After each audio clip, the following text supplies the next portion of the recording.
Now in their second season, Leadership of the Leaf with more cigar knowledge and more leadership insights. Two great leaders smoking great cigars. Here's our host, Austin and Dice. Grab a drink and jump in with a cut and a light. Welcome, everyone, to another episode of Leadership of the Leaf. My name is Dice. My name's Austin. All right. Austin, my man, what's up? What's up, brother? And I just want to go ahead and know right now, what are you smoking on? What am I smoking on? What are you smoking on? some of the finest tobaccos in the world, my friend. Fair enough. I am smoking the H. Upmann Nicaragua by AJ Fernandez. H. Upmann, don't you say? I do say. Why, sir, whatever are you smoking? I am smoking The Banker by H. Upmann. Ooh. But we're smoking the same brand, same brand. Yeah, same brand, different lines. All right, different origin stories. All right, and what Hennessy are you pairing that with today? I'm actually drinking XO. It actually feels like I should be drinking XO with something called The Banker Day Trader. Doesn't that sound like something XO related? It definitely sounds XO related. And I see you're sipping. What are we drinking on, sir? I am sipping on the Polling Station straight wheat whiskey. Wheat? Have you drank that one on air before? That sounds new. I don't think I have. Okay. If I have, then I just talked shit and said something else. I don't know. We'll take it. Yeah, we'll take it. So Dice, what is our cigar topic? Our cigar topic today is something a little a little different. I was going through some things and I came across a Google image that made me want to dive a little deeper. And it's cigar ads in the tobacco industry. Cigar ads? Yeah. Oh, sir. We cannot advertise tobacco. That's what it boiled down to, but we'll go into it a little deeper. And what is our leadership topic? I don't remember. Leadership topic is, I think you will like this one. It is 7 leadership skills for risk managers. Okay. Yes, that's a great topic. That is a great topic. I'm excited. I'm excited about the whole show. Love it. Can't wait. So let's dive on in. All right. We'll do that. Cigar ads. Tobacco advertising in America first appeared in 1789. Wait a minute. Didn't we just get our independence in 1776? We got our independence and then we was like, we're going to do some tobacco ads. I like it. We said, fuck that tea shit. we got a different tea. We got leaves for some different reason. How do you pronounce Lorillard? How do you pronounce that? Laura? I'm not from 1789, so I can't pronounce it. Lorillard? We'll go with Lorillard. Lorillard Brothers advertised their snuff and tobacco products in the local New York daily paper, a regularized newspaper. Is that when they called it advertisements? Advertisements. Advertisements for tobacco and most other products over the next 70 years took the same form, mostly unadorned advertisements in the local or regional newspapers. So probably in my opinion, because I wasn't back there to see, or did I Google any images to try to see this type picture? Are you sure? Just a regular like black and white ad, letters, maybe slightly bolder font. Buy our stuff. Yeah. Buy our cigars. Yeah. Buy our tobacco snuff. It's like the ads you see in the newspapers today, like, Butler, you pull it, or rent, buy, sell, or whatever. Yeah, but now you see color and stuff and fancy. Well, listen. This was in the 1700s. They may not have color newspapers back then. Let's give them a break. But the other thing is, I mean, this makes sense though, right? Because most everybody, all the cigars and the tobacco was made by family farms, by the wives on the tobacco farms, right? So, so if you're going to start pulling out advertisements, then you're going to want to, hey, come to Vaughn Family Ranch and or whatever, and buy our cigars. They're rolled by Mary Sue, and oh yeah, I like Mary Sue's stuff. Let me go over there and buy that. I love Mary Sue stuff. Yeah.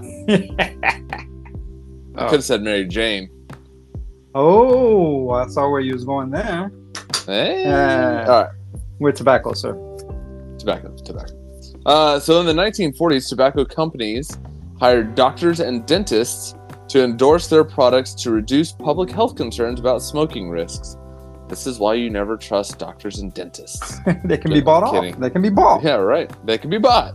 Using slogans like, quote, just what the doctor ordered, and more doctors smoke Camels, tobacco companies misled people, showing that physicians were also smokers and that cigars were fine for your health. Which we all know is a big fat load of hooey when it comes to cigarettes, guys. Cigarettes. Cigars are fine. Let's go. So this exact reason is why I picked this topic. The exact reason. So I came across an old-fashioned cigar ad or whatever, and it's. Oh, I thought you were about to say a drink. And it started off with a health cigar. Ooh. Recommended by Thomas Mellowell Cigars to any who are interested in regaining or keeping physical fitness. I am convinced. Well, yeah. I'm convinced that irritants such as nicotine, glycerol.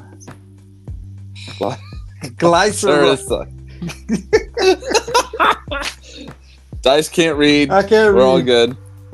What's the other? Abonoids and carbons. Yep. Dangerous when used in excess by those who are physically below par or largely removed from Thompson's Mellowell cigars.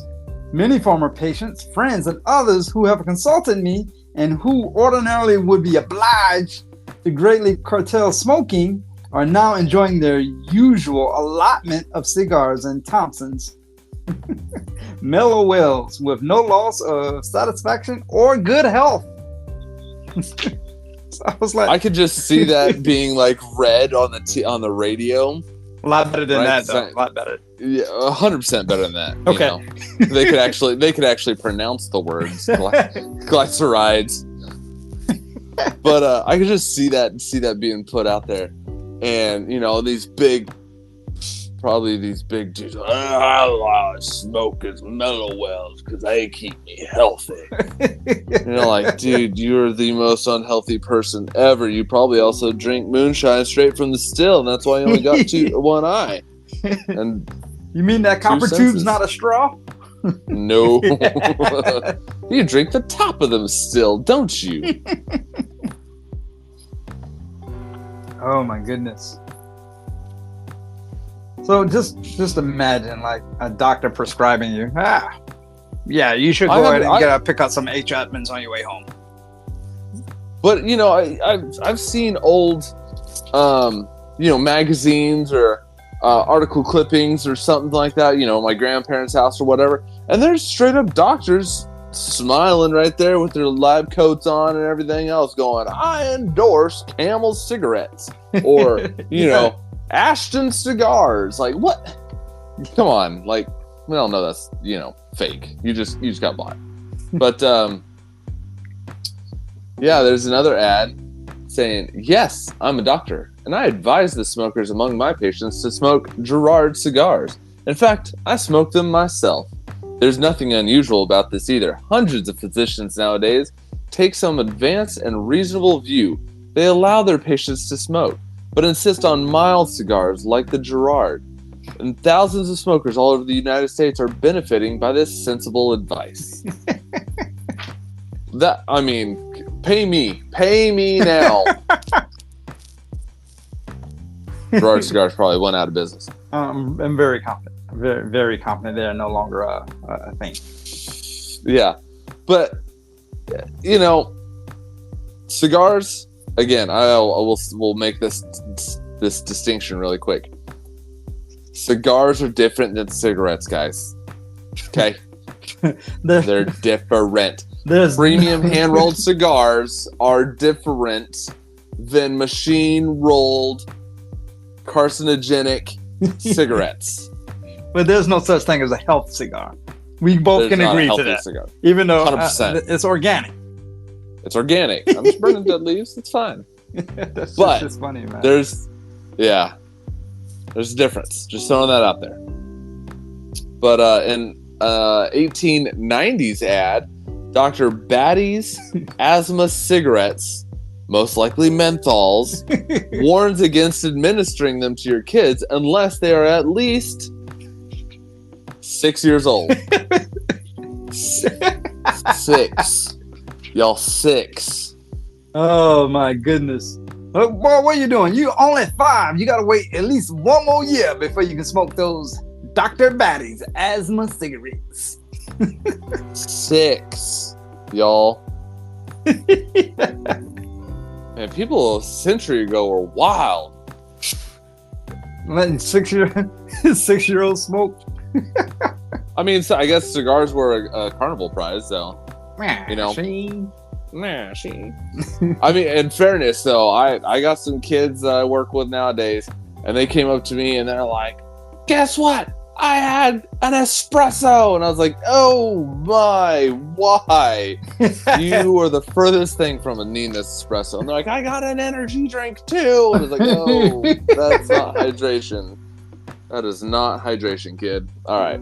1931, Chesterfield cigarettes advertisement says it has on good authority that Chesterfield cigarettes are just as pure as the water you drink.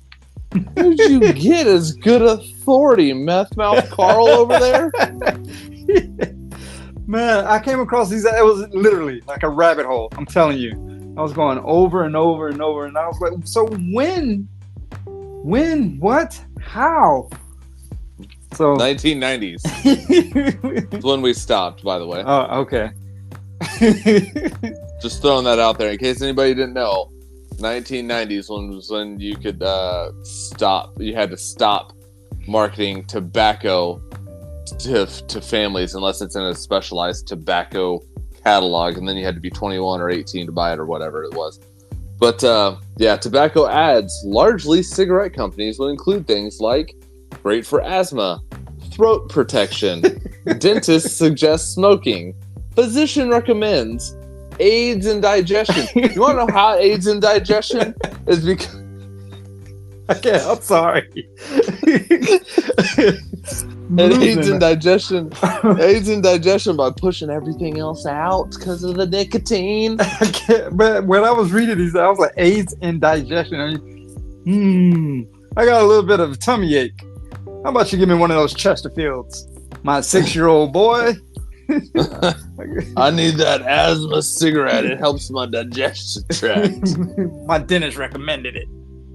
Shiminy Christmas. This is what we get for going down rabbit holes for y'all people. Right. Aids in digestion. Yeah. You gotta take a shit afterwards.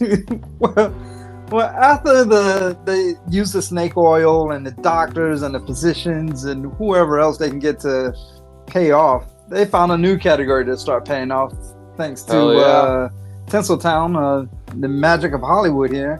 They started pushing towards celebrity endorsements. Yeah. We don't want to listen to our doctor.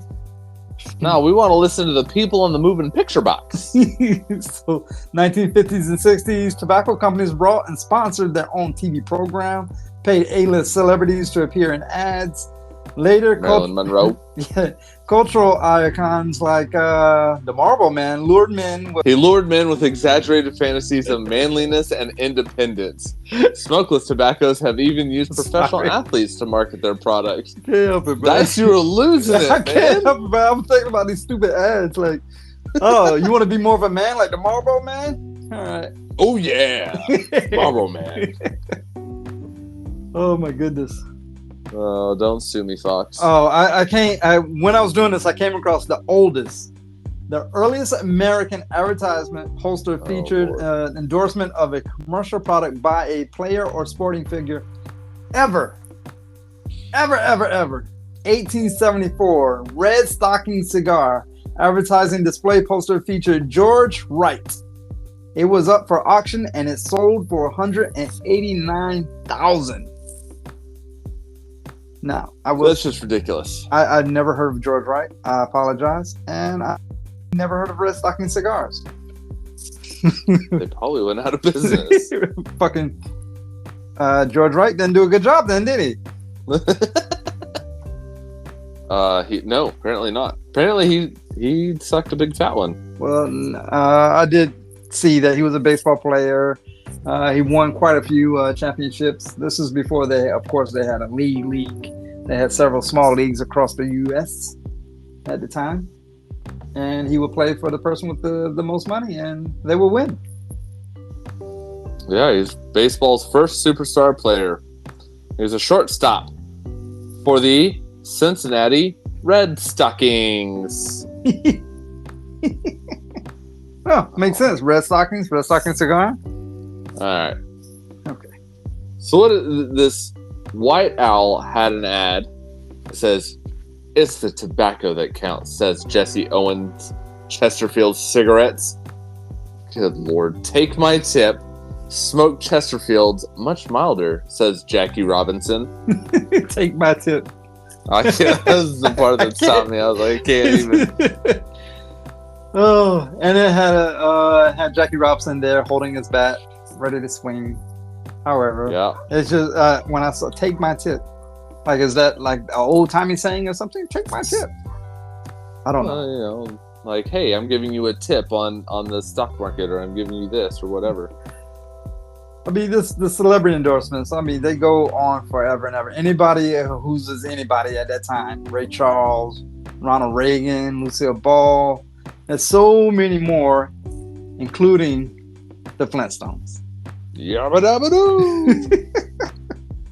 And I know everyone's seen like the old Flintstones on probably YouTube or something where they actually did cigarette commercials, but that's crazy to me. That's probably what started the marketing to kids. Yeah, everyone had that 100%. Feeling.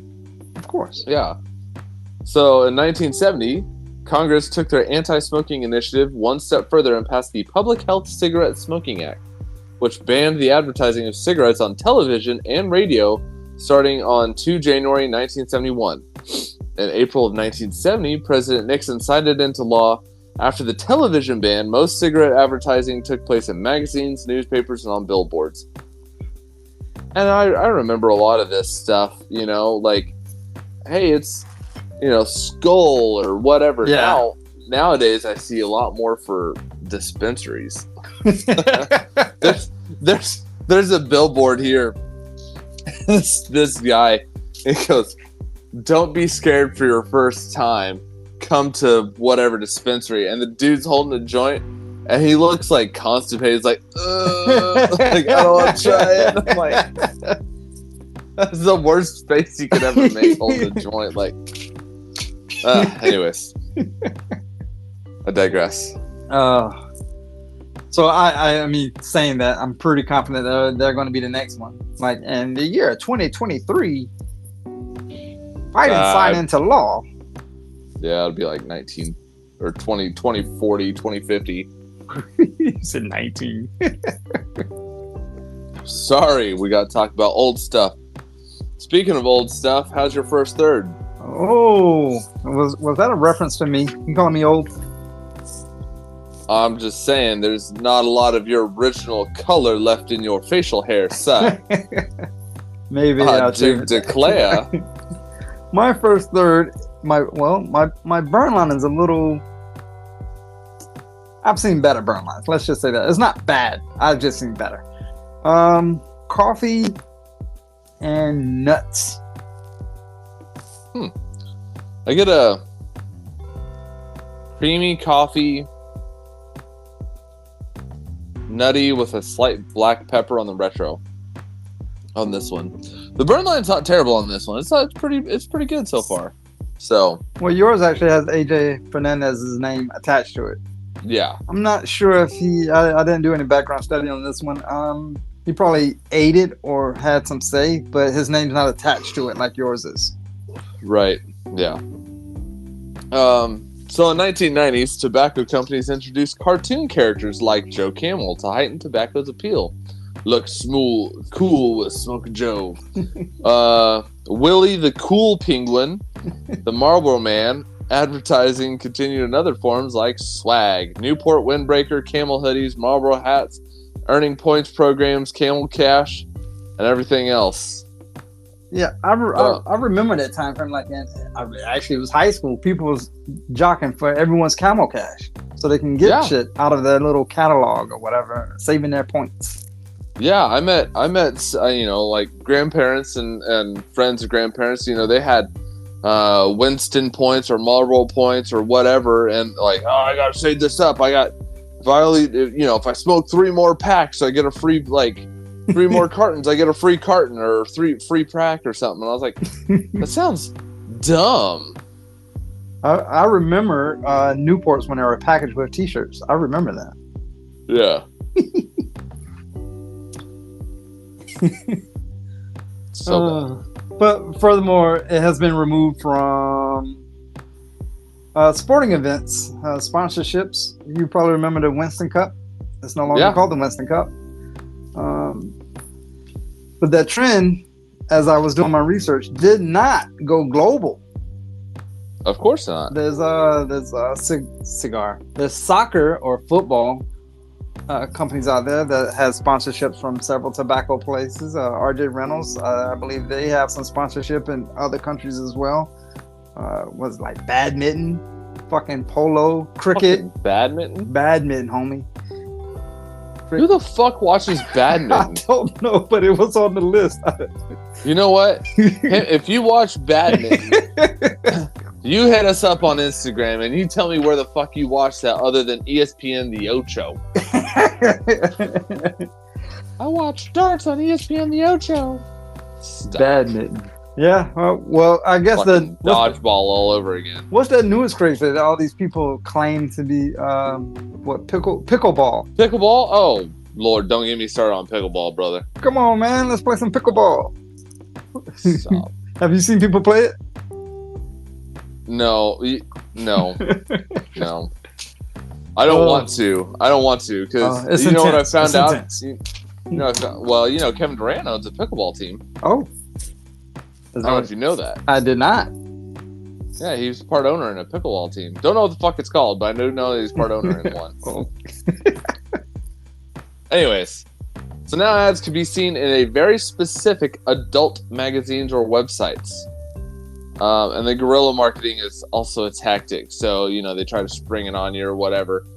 But a lot of the billboards and a lot of the, the newspapers, ads, and just any magazine, it used to be in Home Living, Marlboro stuff and outdoor living or Southern living or the what's it called, Bass Pro Shop.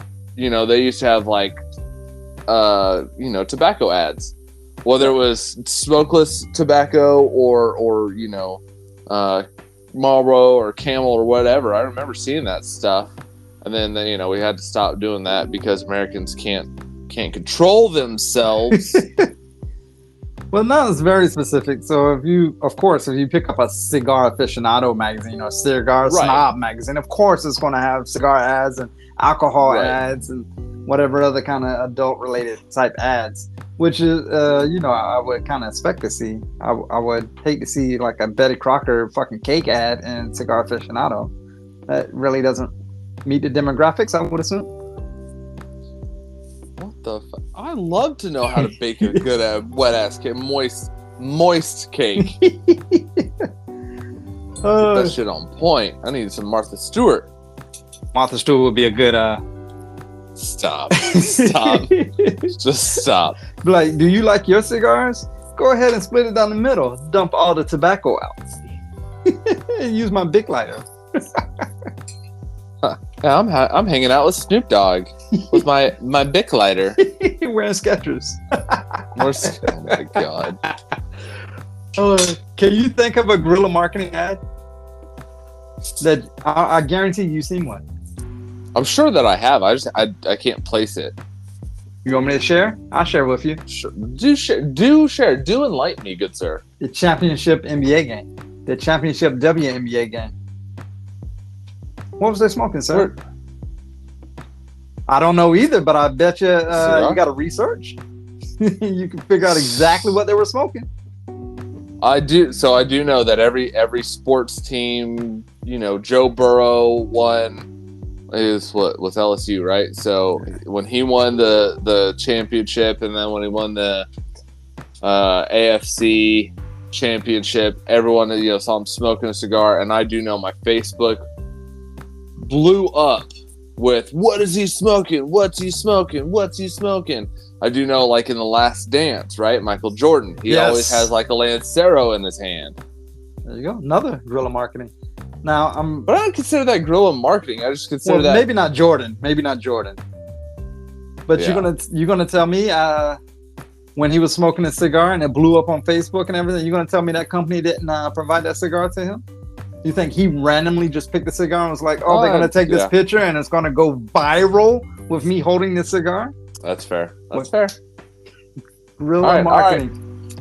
I'll give it to you. Yay! I'll begrudgingly give it to you, good sir. Can you think of any more? I mean, other than outside of sports games, like sports championships. I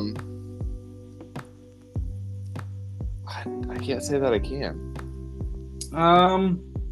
I can't pinpoint exactly like the name brands because I didn't do any research to figure out name brands. But whenever you see someone smoking a cigar like in a movie, I can name one. Sopranos, Monte Cristo. Okay. When he, because it's Hollywood, right? So nothing's done accidentally. Everything is on purpose. So I don't know if you watch Sopranos or are very familiar with it, but there's a scene where he meets his uncle's doctor on the golf course, and he's like walking up to him, and he's like, "Hey," and gives him a box of cigars. They're Monte Cristo cigars, and clearly you can see the top of the box, you can see the label, and the guy even says Monte Cristo. Oh, like these are great, or however, whatever he said exactly in the show. But he made a point to actually say the name of the cigar, and you can see full logo on front of the box. Yeah, that's fair. All right. So TV still has them, but it's a pop thing. Like, right. This just plays with whatever. Yeah, I'm pretty sure singing entertainers, rappers. I'm very confident that like Nas has a cigar. You know that, right? Escobar. Yeah. Well, yeah. Oh, wrong drink. What? Wrong drink. What did you just say? I was about to take a drink of the wrong thing. Ladies and gentlemen, I just want to let you know that Dice made a mistake. So I mean, it's all fun and games. Is now for me, I like to spot the advertisement. I like to spot the cigarette advertisement, the cigar advertisement, the hidden subliminal advertising that they're putting out there, because clearly they can't post in magazines, random magazines. It has to be adult related, maybe like something like Playboy. Clearly they can't put billboards up, especially right outside of a school zone. I mean, that's probably not smart. Well, I mean, nowadays, lawmakers are going after, I think it was California I was reading, they're going after flavored stuff. They're actually trying to ban menthol cigarettes, just period. In an effort to try to make it as the tobacco as least appetizing to minors as possible. Well, I'm waiting for them to do the plain packaging. Because right now, like you walk in a humidor at your local brick and mortar, it used to be a sea of brown, but now, like my cigar, it had that nice green band. I know Gurkha has some shiny, silvery stuff. Yeah. And there's other colors out there like bright orange and fancy boxes and all kinds of things to draw the attention. I don't know if you remember, but when I went to Canada, all their packaging had to be the same. It's like a sea of brown. but I took their generic band off, and the actual band was underneath, so it's still there. They just had to cover everything up. Well, yeah, but I mean, if you look at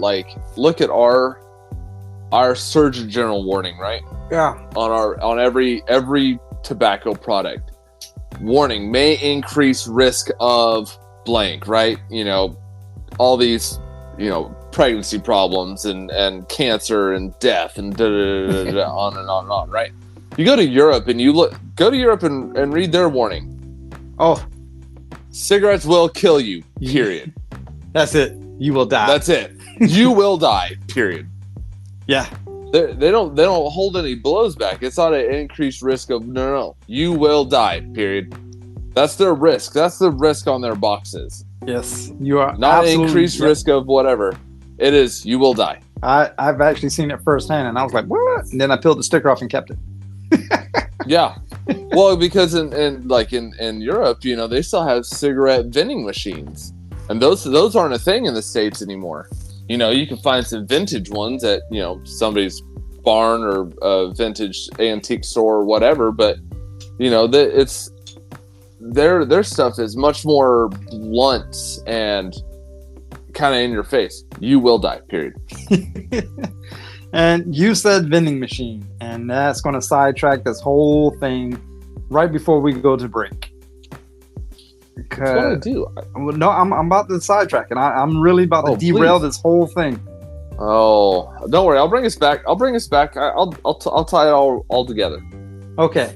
So I visited a cigar lounge. Let's go cigar lounge. Sometime earlier this week, right? Okay. The name of the spot is called Cigar Box. It's a pretty small place. I think we've been to it really quickly. They closed at 6, if you remember. And I think I got coffee. I'm not sure. Anyway. No, we didn't go. It sits about 40 people. The humidor has a decent collection, like Olivas, LFDs, Atabes. It has a bar inside, but the bar is just coffee and whiskey. It's a whiskey bar. No mixed drinks, no anything. Whiskey bar. You can get beer, and they have a very, very few selection of wines. It has 2 VIP areas. But when you said machine, this is why it made me think of this cigar lounge. It actually had an old school cigarette machine in the lounge, and it actually had like old school type cigarettes in it that you could still purchase right now from there. That's inside their location. So it still works. It's still everything. I was very inquisitive about it. I talked to I don't know if he's an owner or worker or whatever. His name is Kelly, and he says a good spot for people that like to take their lunch breaks. They come in with their laptops and do work and stuff from there. That's mostly what they get, is mostly locals that do that kind of things. They had nice leather chairs. In the back corner, they had one rolling table, like Tostador would use. Okay. But the thing is, what kind of upset me a little bit about it is they used it for storage. It just had a bunch of hodgepodge of crap just sitting on it. It wasn't out for like open display. So I think they kind of missed a little something there. 3 large TVs to watch. It was very clean. I talked with Kelly for quite a bit, and I told him about podcasts and everything. He's like, one thing that people always bring up when they ask him questions is when to actually stop smoking their cigar. When do you quit smoking? I was like, that's perfect. I can't remember the exact episode, sir, but we have an episode where we talk just about that. Yep. Yeah. So I was sharing all that just to say they had a cigarette vending machine inside their store. Wow. I'm surprised that I guess it makes sense because you're supposed to be 21 to even enter that place. And so that would make sense, you know, because you got to be 21 to even enter a tobacco place or a vape store or anything else anymore, right? And I remember that law changed, and it was kind of funny to me because I had workers for me, and they worked, and they were 20, and they'd been smoking, vaping for the last 2 years since they were 18. And suddenly the law changed; they couldn't do it anymore, and they had a hell of a time. They were bumming cigarettes off people and bumming everything they could to get that nicotine fix because they got kind of fucked over on that one. But I was just like, well, it sucks to suck, I guess. But yeah, it is what it is. I mean, now nowadays the advertisement and the legal everything age pretty much is 21. So yeah, it is what it is. But you and your second third? I am I'm right on the cusp. I think we should take a break. After the break. All right. So we'll take a quick break, and we will be back with you guys with our leadership topic of 7 leadership skills for risk managers. And so we just had a nice conversation about advertising for tobacco. All right, we'll catch you guys on the other side of the break. Boop.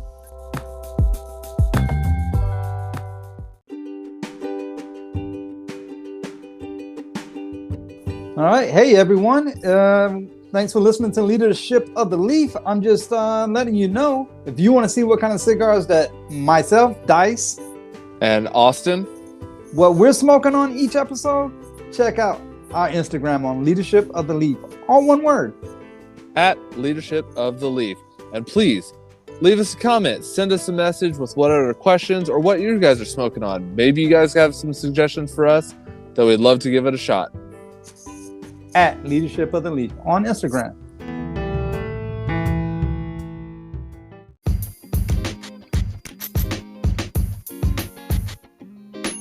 Check me out, guys, on Instagram at Flavor King with 2 G's on there. And it's been a pleasure listening to Leadership of the Leaf here with Dice and Austin.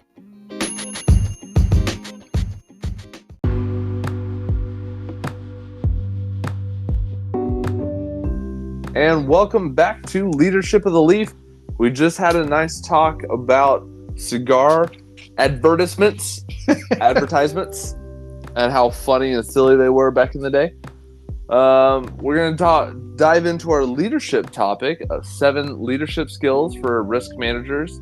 But first, before we go into that, Dice, second third. You said you're going to have it. I want it. What's your second third? Oh, I'm going to give it to you, sir. That sounds dirty. Yeah, I like it. Oh man, as coffee, leather, and on that retro, I'm getting some kind of spice, and I want to put a name to it, but I can't quite get my finger on it. Allspice. Okay. Yeah, we're gonna go with allspice. How about you, sir?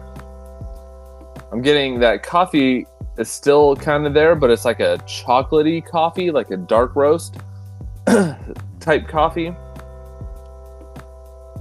with like some leather.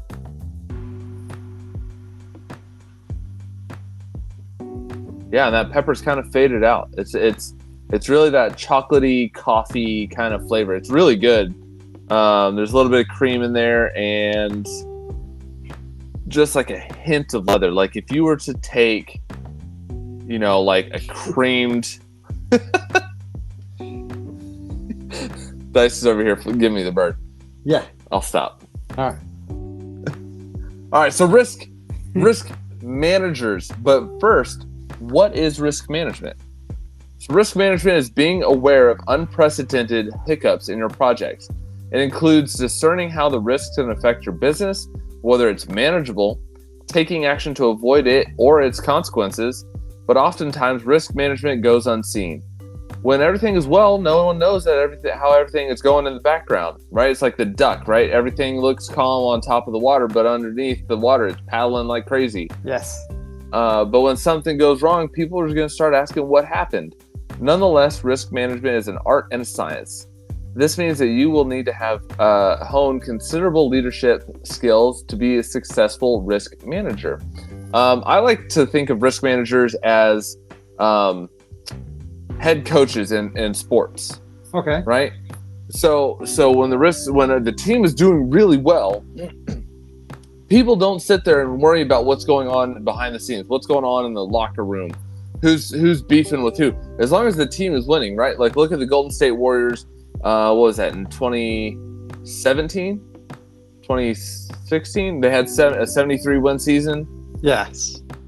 Something I don't remember exactly what the year, but either way, record-breaking. So record-breaking season. Everyone was like, these guys are so good. Nobody cared as much about what Steve Kerr was doing, what Draymond was doing, who was beefing with who.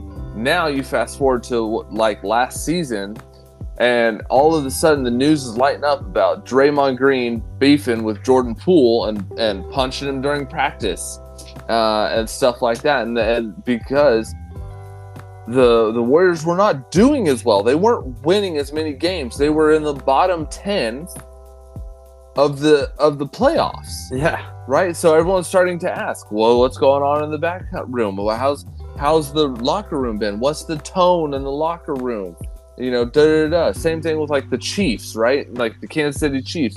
You sit there and they're winning and winning and winning. Nobody asks what the locker room situation looks like. Nothing, right? They lose the AFC Championship to the Cincinnati Bengals, to Burrow, right? The Bengals went on to the Super Bowl that year and lost. And everyone started asking, well, what's the Chiefs locker room like? What's this? What's that? How are they handling this loss? Blah, blah, blah, blah. It's the same thing, right? If your company is doing well, nobody asks how you're doing it. They just want to keep raking in the profits. The minute you start doing bad, everyone goes, what are you doing about it? Right. How are you avoiding this? What are you doing to mitigate this risk? How are you fixing this? And so I think of risk managers as like being a head coach. That's how I liken it to. When I first thought of it, I thought of pretty much the same thing you're speaking of now. Of course, risk management to me sounds or more befitting to the show must go on. Okay. So if someone has a sore throat, but they're about to sing, they do some kind of numbing for their throat so they can continue to sing, or a leg cramp or something like that, and a dancer still is out there performing. A great example for that, I saw, what's his name, Childish Gambino. He hurt his leg like months and months before the show that was watching, so he was still injured, but he came out and performed, and you wouldn't even know he was injured until, right, because where I was sitting, I could still see backstage. It was like a split screen. It was kind of cool. And when he finished his little set or whatever, he got in a wheelchair and they pushed him off. Yeah. So the show must go on. So right, I had no idea, but you know. Yeah, quarterbacks do the same thing. Patrick Mahomes had that high ankle sprain, and they pulled him out to take an X-ray. And he's like, it's a high ankle sprain. I know what it is. It's a high ankle sprain. Well, let's take an X-ray to be sure. Fine, whatever. Boop. All right, cool. It's a high ankle sprain. Let me get back out there. And he went back out there and played, and I think he won the Super Bowl on that high ankle sprain that year. I'm pretty sure it was this last season, the 2022-2023 season. He won the Super Bowl on that high ankle sprain. All right, show must go on. So risk management is just trying to either mitigate the risk that is facing you and your team, right? Like, hey, we're about to push out a brand new product. How do we know that this product is actually what the market wants? Or something like that. Well, let's do market research. Hey, that's a great way to figure out if the market's going to react to this or not like that or anything else. So you go through some steps, right? So let's break down the 7 must-have leadership skills for every risk manager. All right. So number 1, which I think it fits for me. I really, when I was researching this, analytical risk assessment. As a leader, it would help you if you have analytical skills. This could come in handy when assessing and predicting risk. For one, it allows you to collect and evaluate data for any gaps. Doing so can prompt you to see a potential hazard and conduct further research. But more than that, being analytical allows you to make fair use of data you collected. That's because risk management will require you to make strategic and tough decisions. So you would start off with like you would need to identify the risk. Yeah. What is the risk of putting out a new product? What is the risk of changing our policy or procedure? What is the risk of doing this new thing, venturing into this new unknown, right?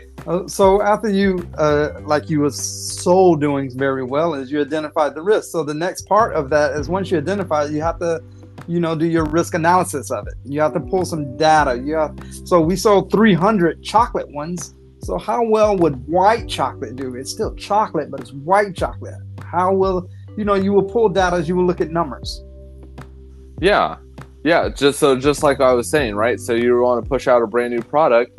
Okay, how's the market going to react? Let's do Blind taste tests. Let's do, focus group studies. Let's do this, that, the other, right? So, a team goes through a rebranding. Hey, what do you guys think the risk is for us, moving a team from Seattle to Oklahoma City? Just saying, I'm a Thunder fan. Let's go. Good luck. Right? What's the risk? Okay, you're probably gonna alienate some fans in Seattle. Okay, cool. What's the gain? Okay, you're gonna gain an entire state.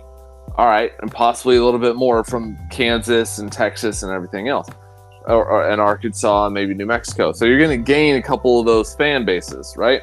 Yeah, and your diehard also move over too. Yeah, your diehards are gonna move over with you. You got it. That's 100% right. So then you got to do risk mitigation. So you start out with, hey, we're gonna do press releases. Hey, we're gonna move the team. Hey, this is what we're thinking about doing. Hey, start giving ultimatums. Build us a new stadium or else, right? Like LA. So the Rams, right? Yeah. The Rams went from LA to St. Louis. Okay, so they were there for 20 years, I think, 30 years, something like that. Yeah. So then they moved back to LA. What's the risk of that? How do they mitigate that? Okay, they gave St. Louis a chance. Hey, build us a new stadium. Hey, do these things. Hey, we're gonna start press releasing. We're gonna start pushing this out. We're gonna let everybody know that we're doing this. Do everything you can to get the word out. If you're pushing out a new product or you're changing a process, you're going to push out memos. You're going to do ad campaigns. You're going to do policy memos. You're going to identify your change managers to figure out how we're going to mitigate this risk. If it's a new process and there's some safety aspect into it, hey, if it's like instead of casting, we're going to do casting and welding. All right, well, what do we need to mitigate the risk of welding? Okay, cool. We're going to need PPE. We're going to need some masks. We're going to need some gloves. We're going to need the machines. We're going to need training. All of these things that we're going to do to mitigate that risk. Right. And then once you get that ball rolling with all those other steps, of course, you got to put it in motion, right?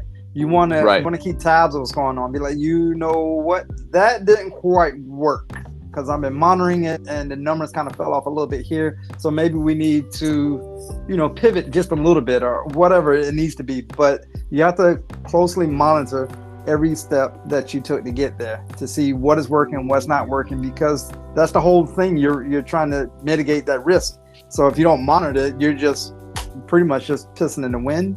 I believe that's the saying. Yeah.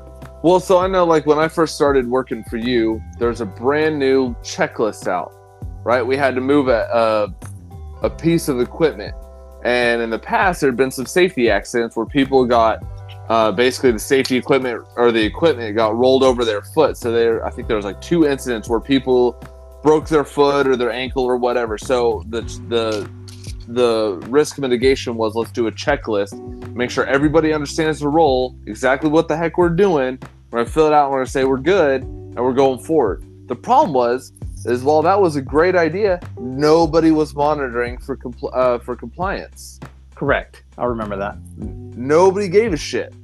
So they just pushed it out and they said, hey, this is what we're doing, go forth and conquer, and then let us do what we do. And if anybody has ever worked in any sort of blue collar job, maintenance type job, warehouse job, whatever, if nobody's looking, you're just gonna do what you always do. I'm just being honest.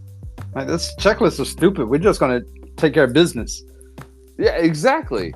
So you got to monitor to make sure that people are doing the right things, right? They're using their protective equipment that you gave them. I like to watch Forged in Fire, right? The show on History Channel. This dude straight up came on there and goes, hey, this forging is a risky business. I have had 2 lens replacements. His eyes had to be, his lenses got burnt up so bad because he was constantly looking at forges for 20 years and they were so bright that he burnt his lenses. Wow. And the dude could only count to 9. I caught that. Yeah. So, he lost a finger, right? So he may have had some risk mitigation that he could have done was start using his protective equipment, use some sunglasses, use some safety equipment, slow the fuck down, all that sort of stuff. But it's up to him to monitor himself, and if he doesn't do that, he doesn't give a shit. So he's just gonna keep going. But that's pretty important. So skill number 2 is problem solving. You can't mitigate or monitor unless you solve the problem. So if you see a potential risk in your project or business operation, you must know how and where to search for answers. Competitors might have the answers. There's somebody I'll say almost guarantee. I'm sure that at some point somebody has tried to do something and you can learn from somebody else's mistakes. Correct, yes. So doing so can help you find and create strategic answers to avoid those risks, or at least help mitigate and reduce the amount of risks. Right, because problem solving is when I think of problem, it's all mathematical to me. 1 + 1 is 2. There's no steps in between. It's just straightforward. 1 + 1 is 2. So problem solving is, if I need to get a point A to point B, the best way to do it is like this. Oh, there's a big ditch in the middle, so we need to solve a problem. Build a bridge. Analytical thought process: is this heavy enough to hold the bridge, to weight and all this stuff? And you do math and get your engineers involved. Then you build this bridge. Bridge wasn't big enough. That's a problem. Let's see, how can I solve that? Let's make the bridge wider. Let's do this. Let's do that. So problem solving is definitely a key step.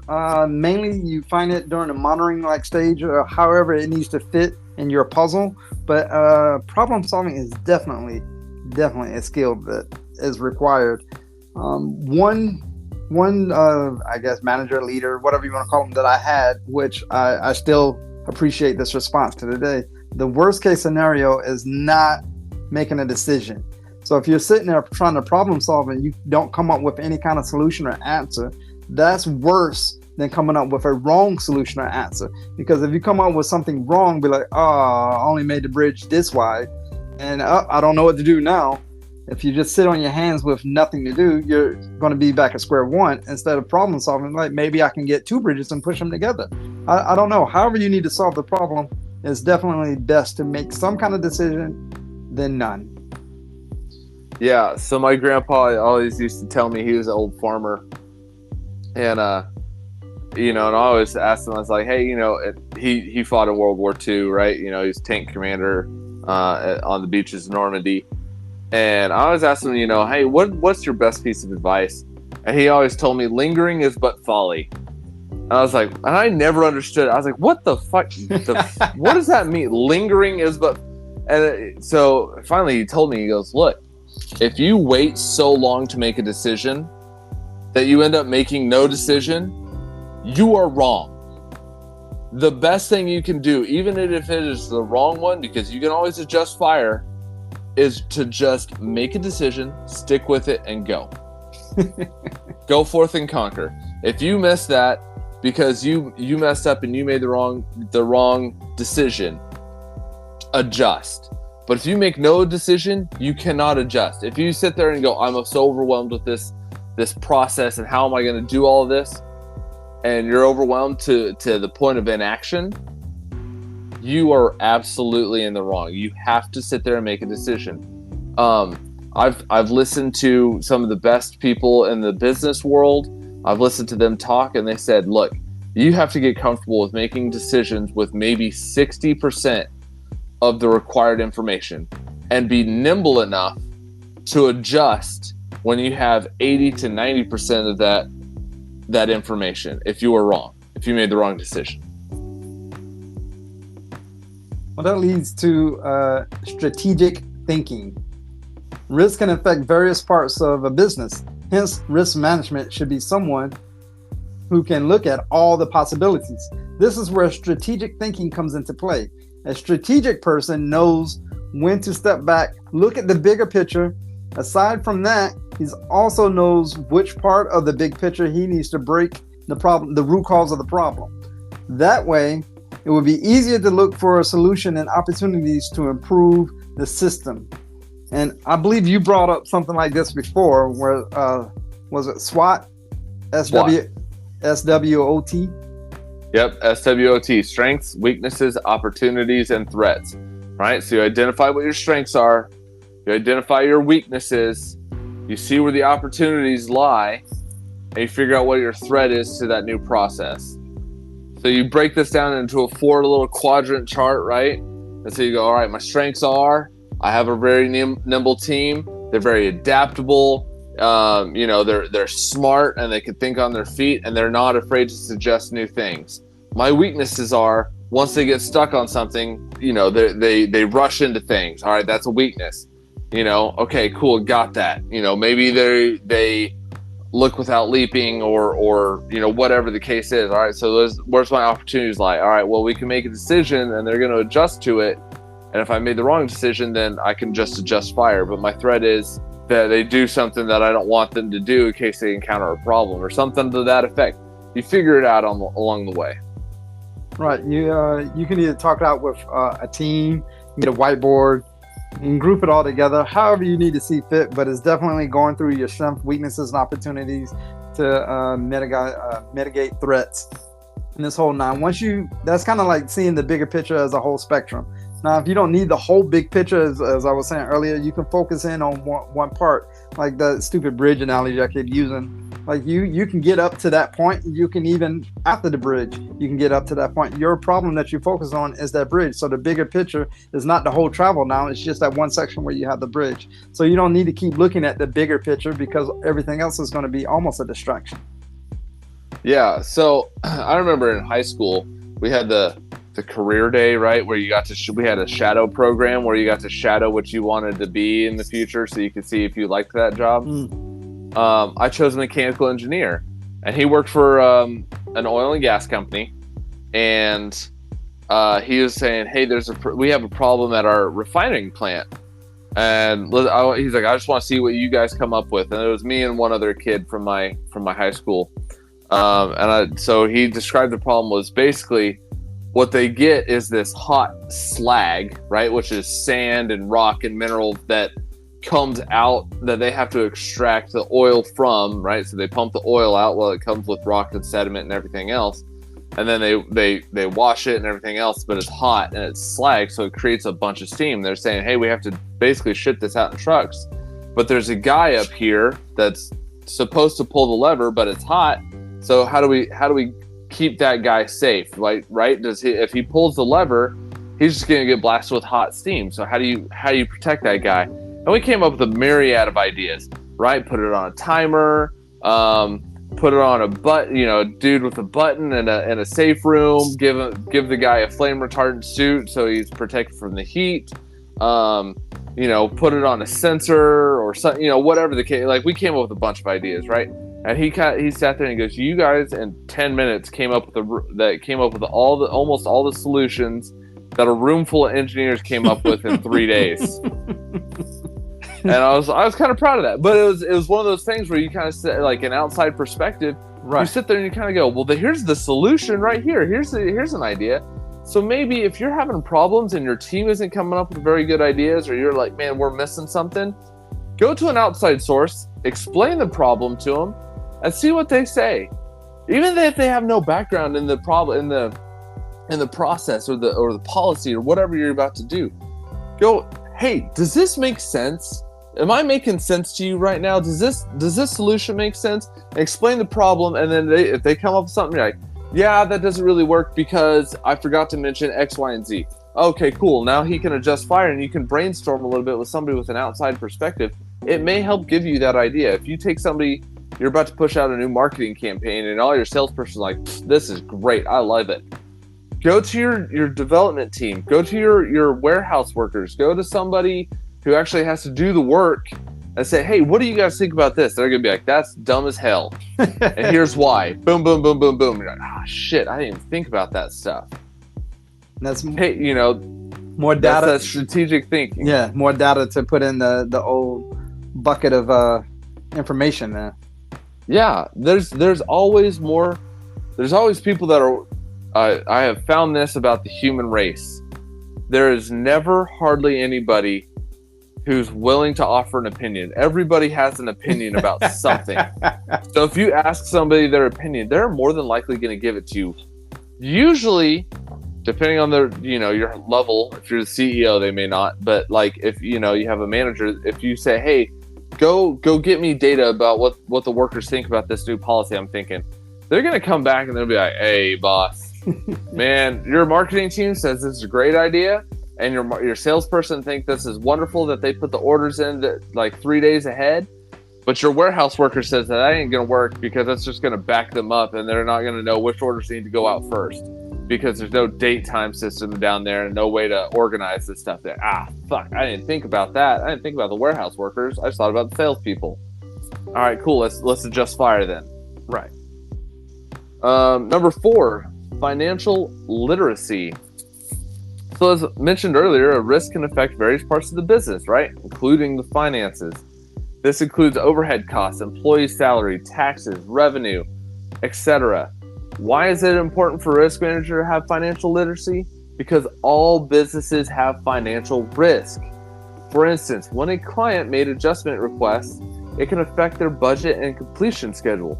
Although this is the only thing that most clients and business owners understand, the numbers can be frightening. A good risk manager can identify, measure, and mitigate those financial risks.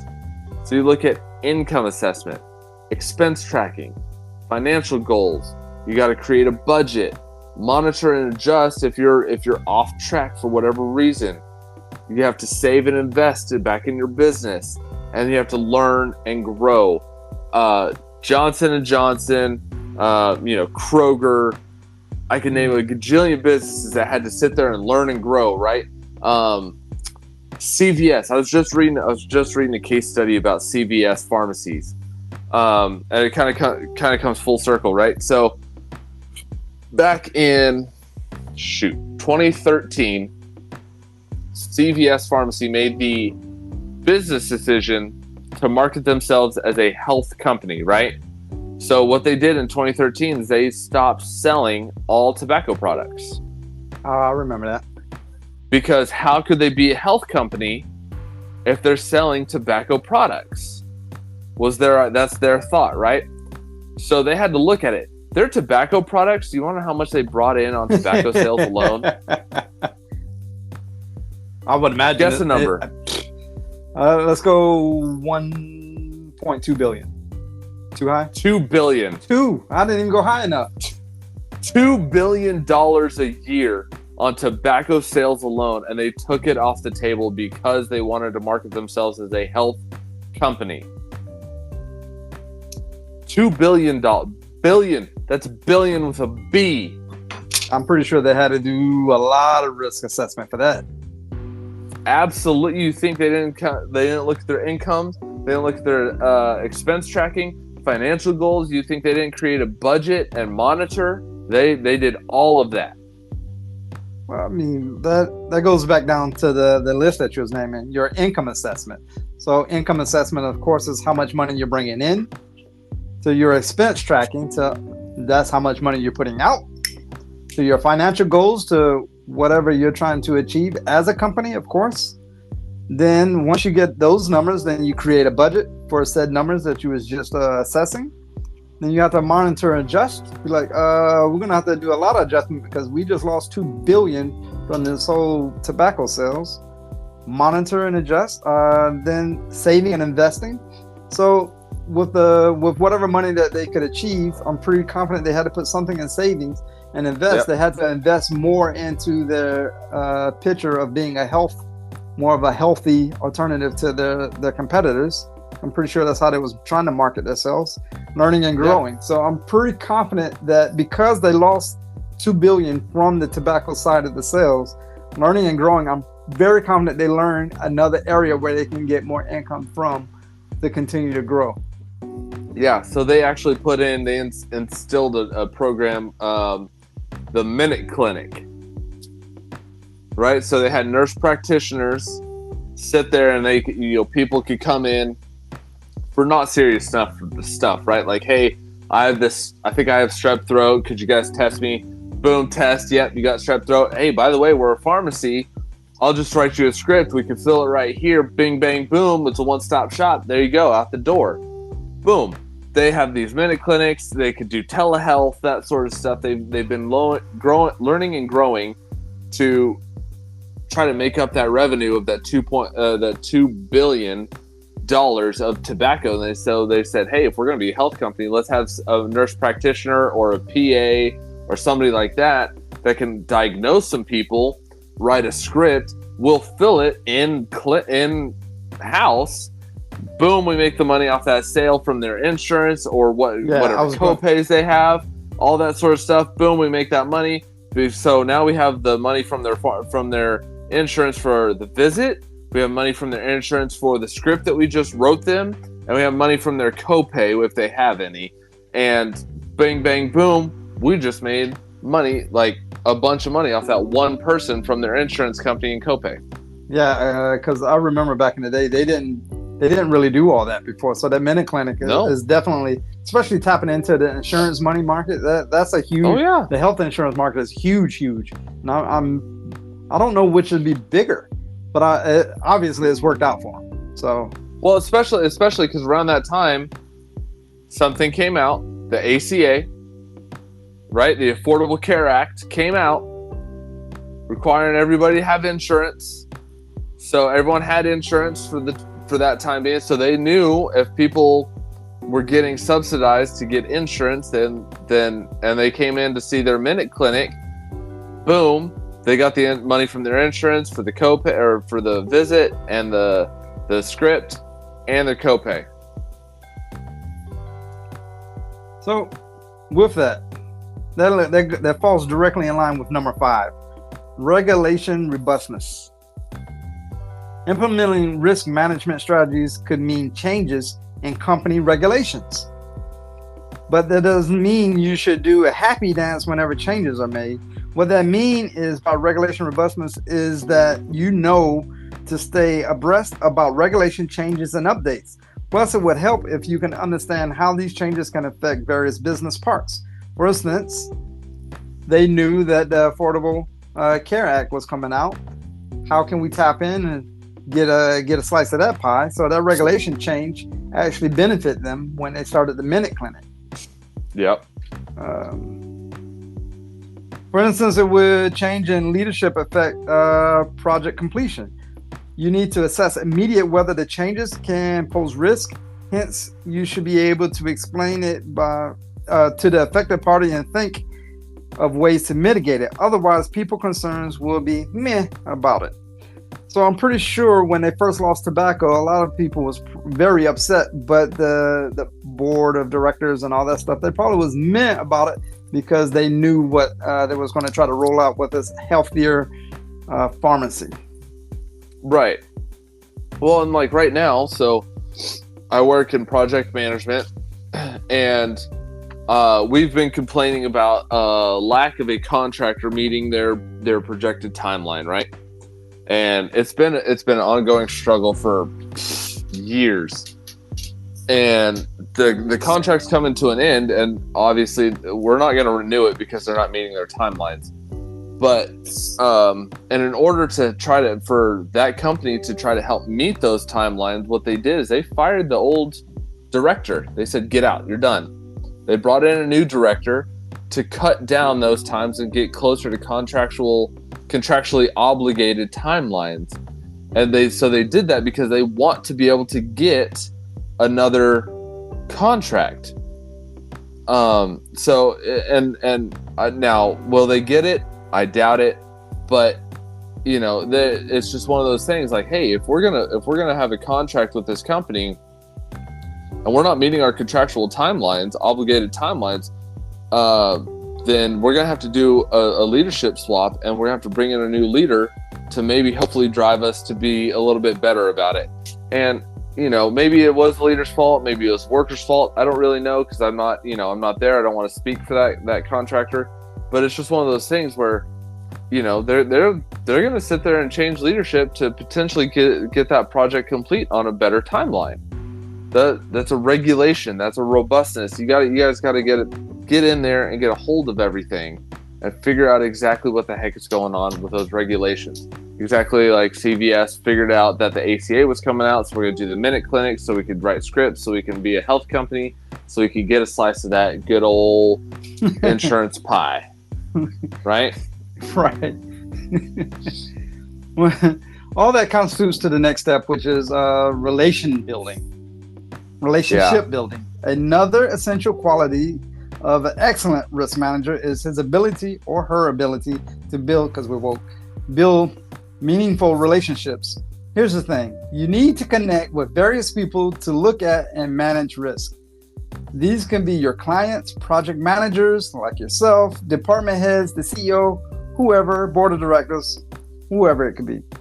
Thus, it would be handy if you also know how to produce risk reports for various audiences. That's because priorities differ from one person to another. To the project manager, that could be ensuring that his team is not overwhelmed with work. For the client, all they care about is the completion of the project. And as far as your CEO, the priority might be, of course, revenue. Right. CEOs are usually paid with respect to how well the company is doing. Their bonuses are usually tied to milestones, right? So how well the company is doing. It's the stock price XYZ. So they're gonna focus on how do we drive the stock price up for our stakeholders, because that's what I get if I get paid extra because I did a good job by driving up the stock price, right? Right. For the client, all they care about is, did I get a good product and is it on time? Correct. For the team, they may be going, hey, we're overwhelmed with work. We need additional manpower. I don't give a shit about the CEO.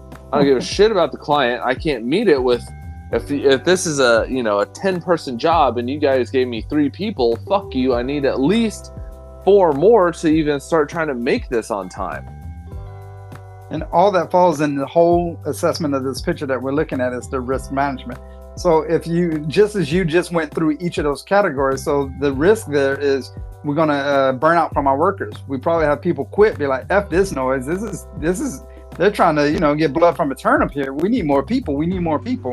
So part of your analysis could be like, we need more people on this side. If we want to meet all these other requirements, we need at least 10 workers, and we only have 3.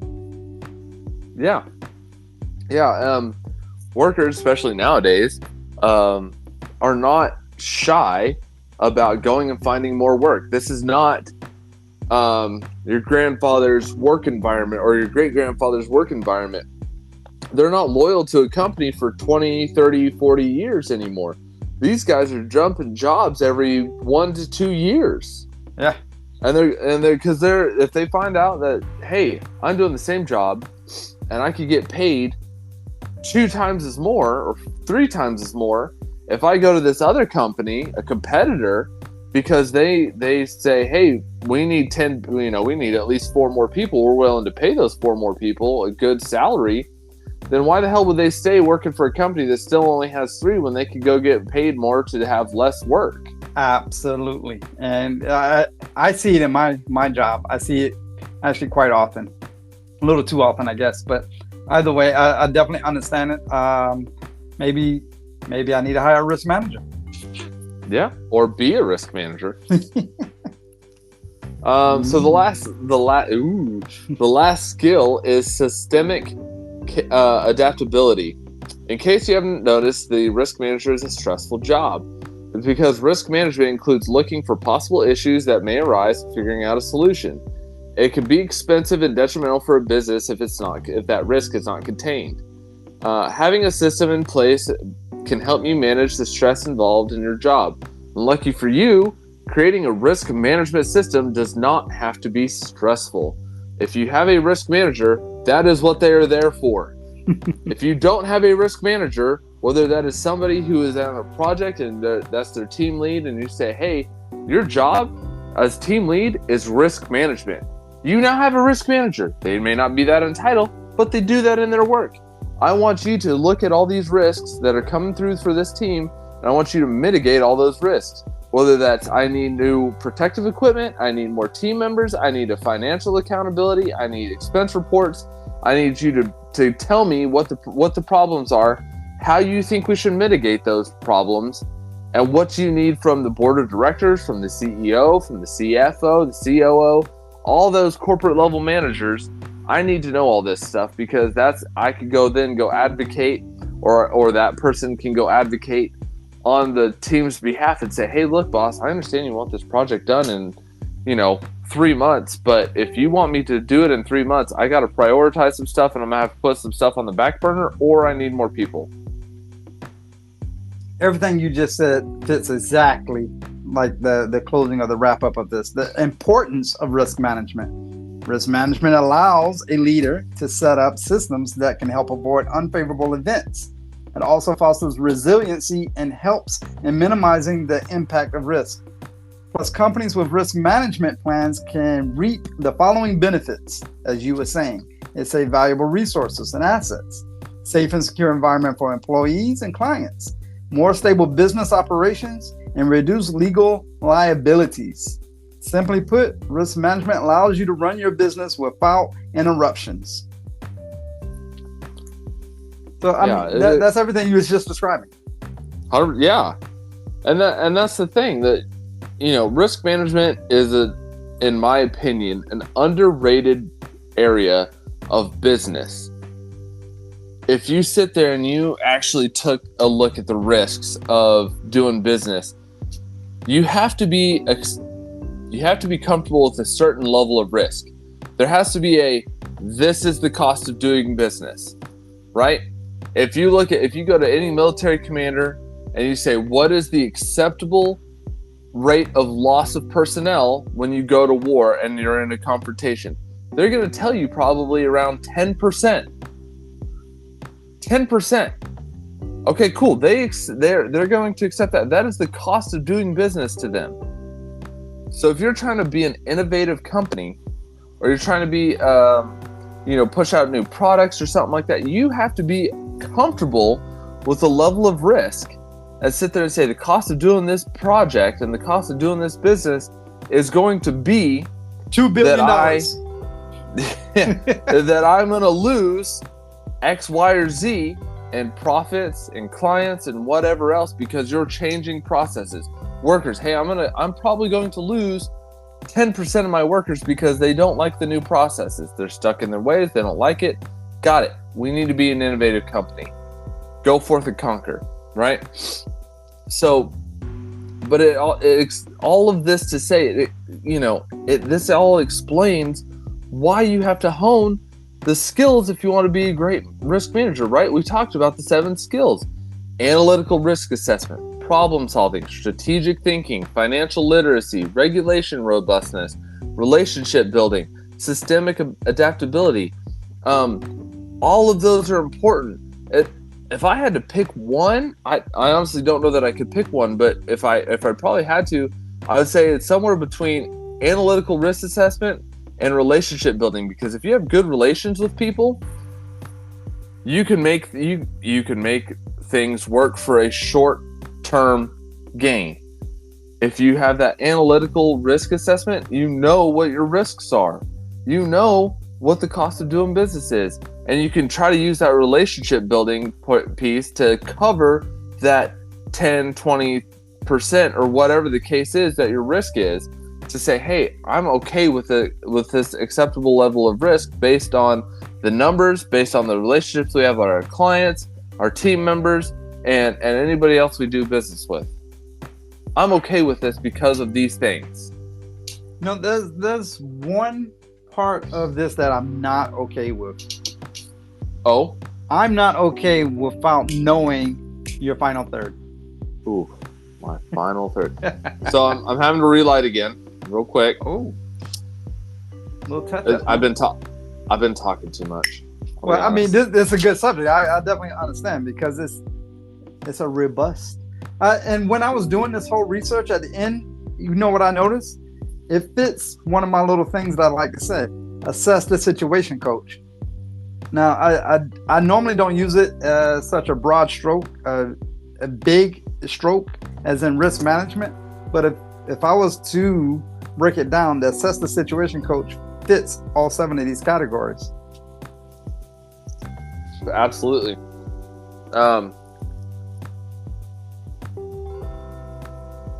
Final third is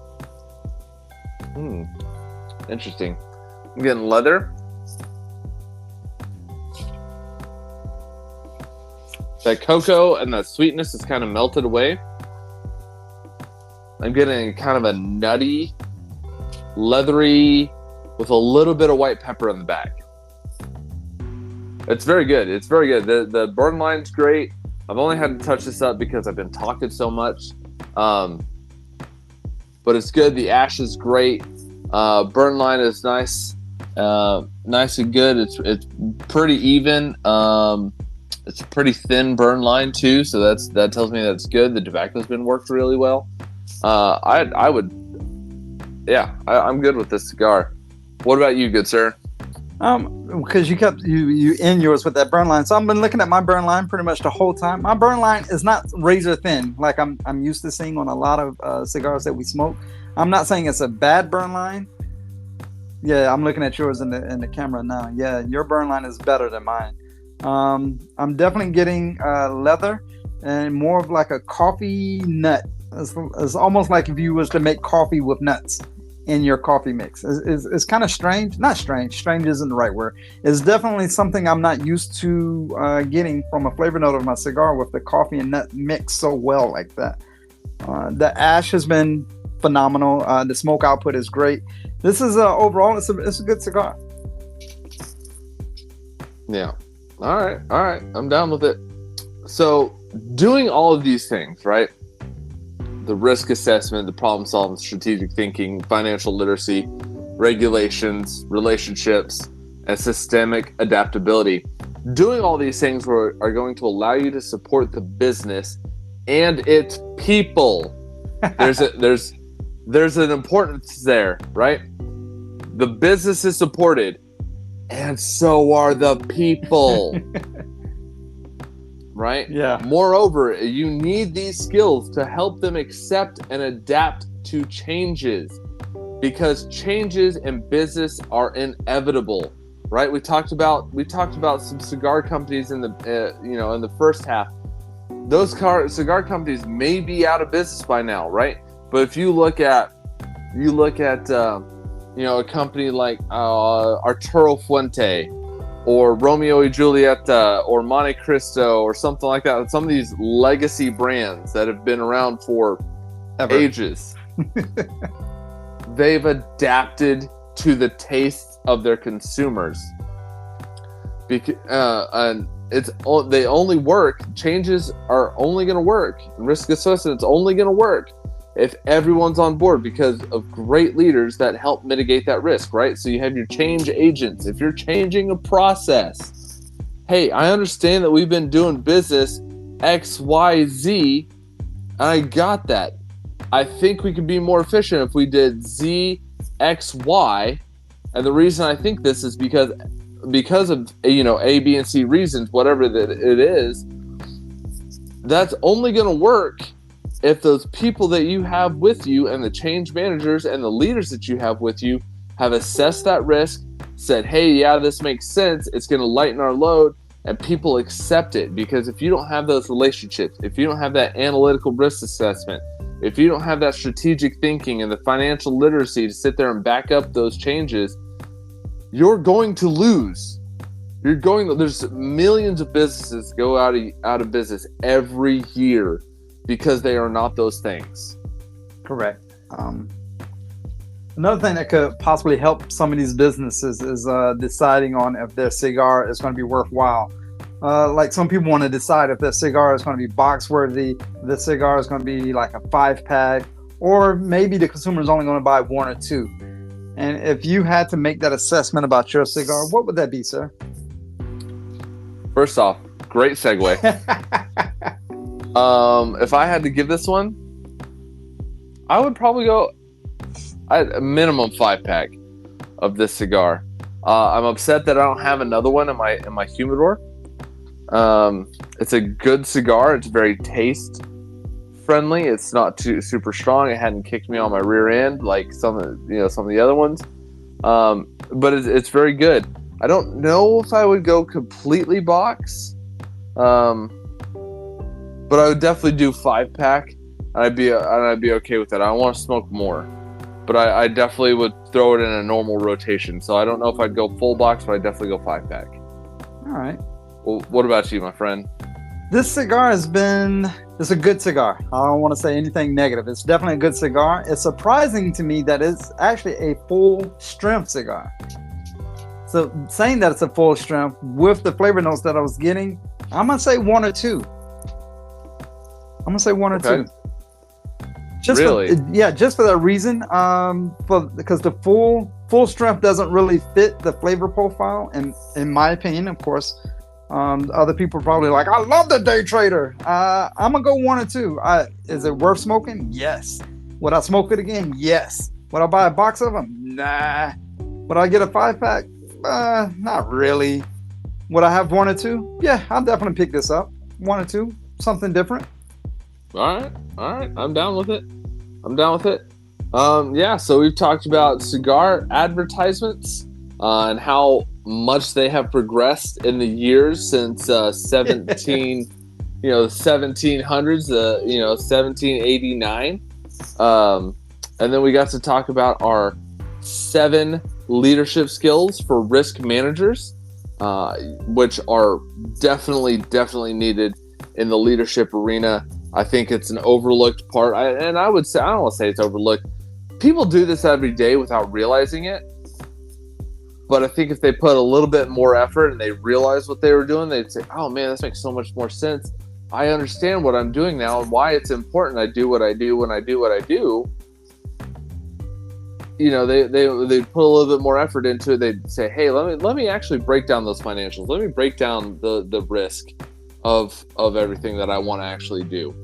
Well, to have this in their toolbox. I do know that there's positions out there where this is pretty much their job. That's what their job is.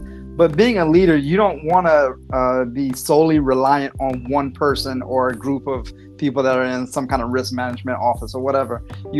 Being a good leader, you want to keep risk management also on your plate. You don't want to just put it off your plate. You want to keep it. So when I was doing this topic, I thought it was great to have in a leadership toolbox.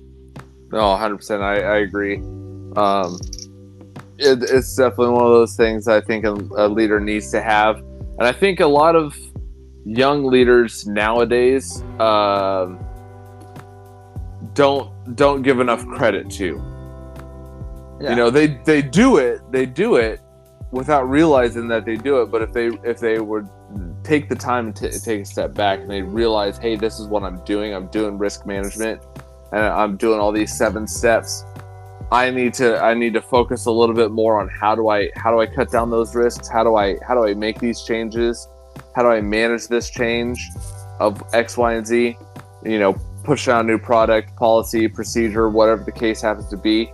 They're gonna go, oh yeah, this makes sense. I need to get more input. That's why my changes have been failing. Oh, I need to get more market research. I need to do more focus groups. I need to figure this stuff out.